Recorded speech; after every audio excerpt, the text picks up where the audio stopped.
اعوذ باللہ من الشیطان الرجیم بسم اللہ الرحمن الرحیم رب اشرح لی صدری ویسر لی امری واحلل عقدۃ من لسانی یفقهوا قولی اما بعد اللهم لا سهل الا ما جعلته سهلا انت تجعل السهل اذا ما شئت رب یسر ولا تعسر وتمم بالخیر وبک نستعین۔ آئیے شروع کرتے ہیں۔ Day number 3، how to move on, زندگی ماضی کی تکلیف اور پریشانیوں سے کیسے نکلیں۔ اس کے لحاظ سے ہم نے پارہ نمبر 4 سورۃ آل عمران کی سورۃ آل عمران کے اندر جو قصہ تقریباً آیت نمبر 120 سے 179 تک غزوہ احد کا چلتا ہے، اس کے اندر سے دیکھیں گے، اس کے اندر سے کوشش کریں گے 100 لیسنز تقریباً ہمارے ہوں۔ ہم اس کے اندر سے 100 لیسنز نکالیں گے کہ کس طرح ہم اپنی زندگی کے اندر مختلف ڈومینس میں، مختلف حصوں میں موو آن کر سکتے ہیں۔ لیکن ان ٹپس کو بیان کرنے سے پہلے یا اس واقعے کو بیان کرنے سے پہلے یہ یاد رکھیے گا، اللہ کے آگے روئیں، دعا کریں کہ اللہ مجھے خوشیاں چاہیے۔ زندگی میں خوشیاں مانگنا برا نہیں ہے، زندگی میں ہیپینس مانگنا برا نہیں ہے۔ یہ دین کا ہم نے بھی غلط تصور پیدا کر لیا کہ دیندار ہمیشہ پریشان ہی رہتا ہے۔ اصل میں ہوتا یہ ہے، ہم دیندار کو پریشان اس لیے بھی سمجھتے ہوتے ہیں کہ اس کے اندر کی جو خوشی اللہ تعالیٰ کی طرف سے اسے مل رہی ہوتی ہے اسے جانتے نہیں ہیں۔ ہمارے ہاں خوشی کا سٹینڈرڈ مٹیریلسٹک لائف سٹائل سے ہے، باہر کی دنیا سے ہے، لیکن اللہ پہلے ہمارے اندر تیار کرتا ہے۔ ہمارے اندر خوشی، راحت، سکون، ٹھہراؤ، ٹھنڈک، مٹھاس، لذت یہ پیدا ہوتی ہے، پھر باہر کے معاملے سیٹ ہوتے ہیں۔ ہم غموں میں اس لیے بھی رہتے ہیں کیونکہ ہم پہلے باہر کو سیٹ کرنا چاہ رہے ہوتے ہیں۔ ہم چاہتے ہیں فوراً باہر سیٹ ہو جائے، چاہتے کہ اندر پہلے سیٹ ہوتا ہے، دل پہلے سیٹ ہوگا، باہر کے معاملے بعد میں سیٹ ہوتے ہیں۔ جیسے کہ دل جذبات سے سیٹ ہو جاتا ہے، باہر کے معاملے اصولوں سے سیٹ ہوتے ہیں، لیکن باہر کی دنیا جذبات سے سیٹ نہیں ہو سکتی۔ میں سب ٹپس آپ کو بیان کر دوں، 100 کی 100 ٹپس ہم بیان کریں، لیکن اس کے بعد بھی اگر ہمارے اندر جذبات نہیں ہے، نکلنے کی تڑپ نہیں ہے، اپنی سوچ، اپنے تفکر کو بدلنے کی تڑپ نہیں ہے، وہ پاور نہیں ہے کہ ہم نکلنا چاہیں، اس وقت تک ہم نہیں نکلیں گے۔ تو یہ دعا کے ساتھ شروع کرتے ہیں۔ غزوہ احد میں مسلمانوں کو فتح ہو رہی تھی۔ مسلمان غزوہ اسے کہتے ہیں، اس میں آپ سب ساتھ شامل ہوں، فتح ہو رہی تھی۔ اس کے اندر پہلا یہ ہوا، پہلی بات تو یہ ہے کہ اس سے پہلے بھی بدر کی جنگ ہو چکی تھی، تب مسلمان بہت تعداد میں کم تھے، مسلمانوں کے پاس بہت تعداد کم تھی، 300 کتنے تھے، دشمن 1000 تھے، تو اللہ تعالیٰ نے فتح دی۔ اس موقع پر ان کے پاس تعداد بھی تھوڑی تھی۔ اب مسلمانوں کو اللہ آپ صلی اللہ علیہ وسلم نے ایک پہاڑی پر کھڑا کیا کہ تم لوگوں نے یہاں سے موو آن نہیں کرنا جب تک کچھ بھی ہو جائے، ہم سارے شہید بھی ہو جائیں۔ تو اب جنگ جو فتح میں بدلی تو وہ نیچے اتر آئے، جس سے جنگ الٹی ہو گئی، ایک رول ڈسپلن توڑا، اس کی وجہ سے جنگ ساری الٹی ہو گئی۔ نمبر 2، اس جنگ میں کچھ منافقین بھی نکل گئے۔ منافقین یہ بہانہ کر کے کہ ہماری رائے نہیں دی، کیونکہ مسلمانوں کے پہلے یہ فیصلہ ہوا تھا کہ جنگ مدینہ میں بیٹھ کے مدینہ شہر کے اندر کریں۔ پھر جوان صحابہ نے کہا نہیں، اسے باہر جا کرنی چاہیے۔ تو جب یہ جنگ باہر جا کے ہوئی تو یہ لوگ جو بزدل تھے ان کی منافقت ظاہر ہونے لگی، تو یہ لوگ ڈر گئے کہ اب تو ہمارا بڑا نقصان ہو جانا ہے، تو انہوں نے بہانہ کر کے وہاں سے نکل گئے۔ اسی طرح مسلمانوں کے کئی لوگ شہید بھی ہوئے۔ تو اب کیا کریں گے تو ہم آیات کے اوپر چلتے ہیں۔ آیات کی روشنی میں ہم دیکھیں گے کہ ہمیں اس سے کیا سبق ملتا ہے۔ تو آئیے آج دیکھیں گے آیت نمبر 121 to 123 سورۃ آل عمران۔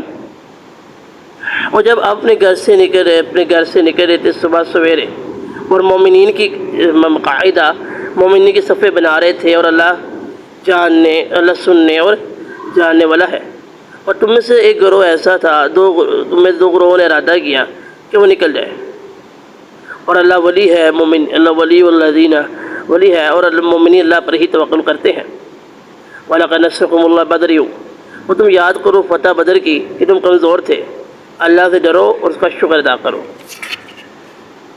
پہلی بات اس سے سبق لیتے ہیں، نمبر 1، نبی پاک صلی اللہ علیہ وسلم صبح سویرے نکلے، نبی پاک صلی اللہ علیہ وسلم نے صبح سویرے نکلے۔ تو یہاں پہ ٹپ لے لیجئے گا، زندگی کے اندر ڈسپلن بنائیں، اپنی زندگی کو صبح فجر کے بعد شروع کریں۔ نبی پاک صلی اللہ علیہ وسلم نے فرمایا کہ جو وقت صبح کے وقت کام کرتا ہے اس میں برکت ہے۔ فجر کے وقت جاگے، فجر کے وقت، تہجد کے وقت جاگے، اپنے کام، جو ایسے کام ہیں جو نہیں ہو سکتے دن میں، پڑھنے کے کام ہے، کسی نے صفائی وغیرہ، کوئی ایسے کام ہوتے ہیں، کھانا پکانے کے کام لے لیں، یا کوئی زندگی میں کاروبار ہے، کوئی ڈیلنگ ہے، آپ نے رات کو بیٹھ کے جو کھاتے چیک کرنے ہیں، آپ فجر کے بعد کھاتے چیک کریں، آپ فجر کے بعد پیمنٹس چیک کریں، ہم خود فیل کریں گے، آپ کو زیادہ بینیفٹ ہوگا۔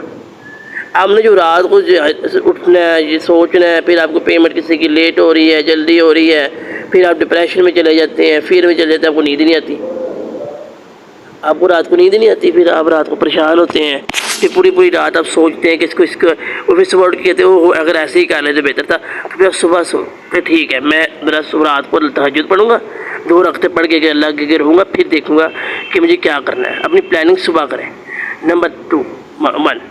نمبر 2 آرگنائز کریں، کس ٹائم کیا کرنا ہے۔ کچھ لوگوں کی زندگیاں بہت زیادہ کام ہوتے ہیں، بہت کام دکھ رہے ہوتے ہیں، لیکن آرگنائز نہیں ہوتے۔ اور اچھا یہاں پر ایک اور چیز، فیل ہی ہم کہتے ہیں جی اگر پلاننگ زیادہ کریں تو فیل ہو جاتے ہیں۔ پلاننگ کاموں کو آرگنائز کرنا ہے، چیز خواب بڑے بڑے آرگنائز کریں، ڈسپلن چیزوں کو کریں۔ نمبر 3، جو وقت آپ نے لوگوں کو اپنے کاؤنسلنگ سنانے میں کرنی ہے، دکھ سنانے میں کرنی ہے، کیونکہ جب یہ لذت لگ جاتی ہے، ایک کو سنایا، پھر دوسرے کے آگے رو رہے ہیں، پھر اس کے آگے رو رہے ہیں، پھر اندی اینڈ پہ شرمندہ ہو رہے ہیں، پہلے رو رہے ہیں، پھر بتا رہے ہیں، پھر امپریس کرنے کی کوشش کر رہے ہیں، وہ اللہ کو سنائیں، سجدوں میں روئیں، نفلوں میں روئیں، اللہ یہ پریشانی ہے، اللہ نہیں سمجھ آ رہا، نہیں کلیئر ہو رہا۔ نمبر 4، آپ کے پاس وسائل کی کمی ہے، سسٹم کی کمی ہے، آپ کے پاس لوگوں کی کمی ہے، آپ لوگوں کو صفائیاں پیش کیوں کر رہے ہیں؟ اگر اللہ کو پتہ ہے کہ آپ سچے ہیں، اللہ دیکھ رہا تھا، اللہ دیکھ رہا تھا آپ سچے ہیں، پھر آپ اللہ کو صفائیاں پیش کریں، اللہ گواہیاں بنا دے گا آپ کے لیے، اللہ وقت بھی لا دے گا۔ نمبر 5، یہاں پر 2 گروہ تھے، ایک مومنین کا تھا، ان کا بھی ارادہ بنا کے نکل جائے، ایک منافقین کا تھا جن کے دل میں کھوٹ تھی۔ منافقین چھوڑ کے چلے گئے، 300 لوگ لے کے نکل گئے کہ ہمیں نہیں پوچھا۔ مومنین کو اللہ نے، جن کا اللہ پر بھروسہ تھا، انہیں اللہ نے ٹکا دیا۔ نمبر 5 لے لیں، اگر لوگ آپ کے دل میں کھوٹ ہے، یا کسی کے دل میں کھوٹ ہے، بڑا پن ہے، تکبر ہے، فخر ہے، نفرت کرتا ہے، منہ پہ جتنا بھی 4 پلوس ہے، آپ کہتے ہیں فلاں، نہیں، آپ حالات سے گزاریں، حالات واقعات خود بتا دیں گے کہ کون سچا کون جھوٹا ہے۔ بعض وقت ہم باتوں میں آ جاتے ہیں، نہیں فلاں تو بہت اچھی باتیں کرتا ہے، فلاں تو بہت اچھے پوائنٹ آف ویو دیتا ہے، نہیں کبھی نہ ہے۔ پہلی بات، اگر منافقت ہوگی تو خود بخود نکل جائے گا، کیونکہ منافق بندہ کبھی بھی میدان میں نہیں آتا۔ نمبر 6، اگر آپ کمزور پڑھ رہے ہیں، نمازیں لیٹ ہو رہی ہیں، کبھی پڑھی جاتی ہیں کبھی نہیں پڑھی جاتی، قرآن کبھی پڑھا جاتا ہے کبھی نہیں، لیکن اندر دل تڑپ رہا ہے، تو اللہ آپ کو موقع دیتا رہے گا۔ اللہ انسان کو تب تک موقع دیتا ہے جب تک وہ خود چاہتا ہے، جب تک انسان کے اندر خود تڑپ ہے، خود جستجو ہے، خود آگے بڑھنے کی اس کے اندر ایک طمع ہے، اللہ اسے موقع ملتے رہتے ہیں۔ نمبر 7، اللہ پر بھروسہ، توکل رکھیں۔ توکل کیا ہوتا ہے کہ آپ کی فکریں آپ نے اللہ پر چھوڑ دی ہیں، آپ کام کر رہے ہیں لیکن آپ کی فکریں اللہ پر ہے کہ اللہ کرے گا۔ نمبر 8، ایک منٹ رکیے گا۔ نمبر 5، نمبر 6 اور 7۔ نمبر 8، مومن بنے، اللہ کی باتوں کو ماننے والے بنے۔ نمبر 9، ہم بعض اوقات جب ہمارے پاس وسائل آتے ہیں تو ہم اپنے آگے کی فیئر رکھتے ہیں، فلاں پیمنٹ کیسے دینی ہے، فلاں کے قرضہ کیسے دینا ہے، فلاں معاملے بچوں کو کیسے کرنے ہیں، یا فلاں کی چیز کیسے ہوگی، اسی فیئر میں رہتے ہیں۔ سوچے پہلے یہ تو ہے ہی نہیں تھا۔ جو آج آپ سوچ رہے ہیں، جو آج آپ کے پاس باتیں ہیں کہ یہ چیزیں کیسے ہوں گی، یہ معاملے فلاں زندگی کیسے ہوں گی، موقع پہ تھا ہی نہیں۔ تو کبھی ایسا معاملہ ہو نا بہت زیادہ فیئر آگے کا آ رہا ہو، تو نمبر 9 ٹپ لے لیں کہ زندگی میں دیکھیں پیچھے کیا کیا ہوا تھا، پہلے اللہ نے میری کیسے مدد کی، اچھا فلاں وقت اللہ نے مجھے کیسے نکالا، وہ فلاں آزمائش پھنس کے تو کس طرح اللہ نے اسباب بنائے تھے، فلاں چیزیں پھنس کے تو کس طرح اللہ نے میری تائید کی تھی، فلاں معاملے میں مجھے اللہ نے کس طرح، میں اس وقت اگر اللہ تعالیٰ میری اس طرح میری اسباب نہ بناتے، جس طرح میرے بچے کی طبیعت صحیح خراب ہوئی، اس طرح اگر میری فلاں بندے کی طرح اللہ مدد نہ کرتے کس طرح بنتا۔ نمبر 10 الذلہ، خود کو ہمیشہ عاجزی اور کمزور سمجھے۔ جب ہم خود کو بڑا سمجھ رہے ہوتے ہیں نا، میں بڑا ہوں، میں کچھ ہوں، میرے اندر بڑی خوبیاں ہیں، تو پھر ہمیں باہر سے بہت پین ملتی ہے۔ تو ہمیشہ اپنے آپ کو کمزور رکھیں اللہ کے آگے، یہ یاد رکھیں کہ اللہ ہر چیز پر قادر ہے۔ اللہ ہاری ہوئی جنگ کو جیت بھی بدل سکتا ہے، اور جیتی ہوئی جنگ کو بھی ہار میں بدلنے پر اللہ قادر ہے۔ تو اللہ پر اپنے آپ کو ہمیشہ اللہ کے آگے عاجز رکھیں۔ عجز نمبر 11، اللہ کے آگے عاجز انسان کیوں نہیں ہوتا؟ کیونکہ انسان اپنی ترقیوں کو، اپنی خوشیوں کو، اپنی راحتوں کو اپنی طرح لے کے آ رہا ہوتا ہے کہ میں نے کیا، یہ آج جو بھی کچھ ہوں میں خود دوں، سیلف میڈ مین۔ اور انسان کی بڑی کوشش ہوتی ہے کہ وہ سیلف میڈ مین بنے۔ نمبر 11 ٹپ لے لیں، ہر چیز کو اللہ کی سمجھیں، ہر چیز اللہ کی طرف سے ہوتی ہے۔ اگر ہم یہ سمجھیں کہ اگر ہمیں خیر ہوگی اللہ، اگر ہمارے ساتھ پیڑی بھی ہوئی ہے تو اللہ میں لے آئے گا، اگر ہمیں شر ہوگا تو اللہ پھر بھی ہمیں لے جائے گا۔ نمبر 12 اللہ کا تقوی اختیار کریں، اپنے اندر تقوی لے کے آئیں۔ تقوی کیا ہے؟ کہ انسان کو اپنی نیکیاں چھوٹی لگیں اور گناہ بڑے لگیں۔ نمبر 13 شکر ادا کریں، جو نہیں چلا گیا اس کا بھی شکر ادا کریں، جو نہیں آ رہا اس کا بھی شکر ادا کریں۔